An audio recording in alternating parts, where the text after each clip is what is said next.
When somebody is telling you, sometimes it's hard to take in, but when you tell yourself, it's sort of like, all right, let's get this straight. When I look at my work, I feel pretty good because I know that I can fix it and I know that I keep trying. I can do everything myself, and that I can see what I do wrong and how I can make myself better. It was really helpful because sometimes you don't get your ideas straight and forget to include something. But when you look at the rubric, you know what you have to include. We sort of have this philosophy in my class that if you are not at the level you wish to be, then you're not done yet.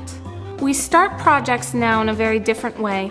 We start them by really presenting and clarifying the criteria, the things that count.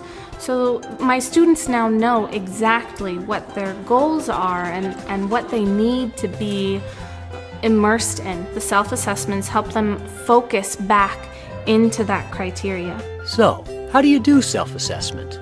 Consider a colored pencil technique. First, create a rubric with your students. Then, focus your students on specific elements of the criteria on the rubric by having them use a colored pencil to underline key words of a particular criterion on the rubric, and then look for evidence of having met that standard and underline it in the same color. In this example, for the first criterion, thesis, students underlined clear thesis in red, and then underlined their own thesis statement in red and considered whether or not it was clear. If not, they made a note to themselves in the margins that guided revision. You may guide your class through this process for each criterion. Once the essays have been thoroughly assessed, provide your students time to revise their work. It's no longer just depending on me to tell them what to do. They're making the decisions themselves.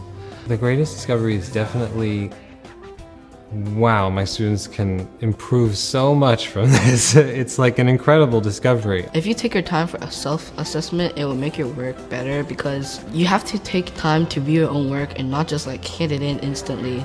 And then when you realize your mistake, you can't make it. Check yourself and try to tell yourself what you did wrong, and also try to tell yourself what you did right, and so you're complimenting yourself. And you usually do this on a writing piece, but you could do it on anything. It's always about improving now because you know you could do better. Like the next time you write something, you're always looking out for those mistakes. That does make me notice things that I wouldn't usually notice. When I came into teaching, the most important thing for me as a teacher was to create independent learners. That feeds their entire life. Self-assessment. You say, a practical method of helping students identify strengths and weaknesses in their own work and revise accordingly. It is our hope that with these methods, your students may develop the skills they need as independent, self-directed, and lifelong learners. So what's the point of having school if you can't learn from your mistakes?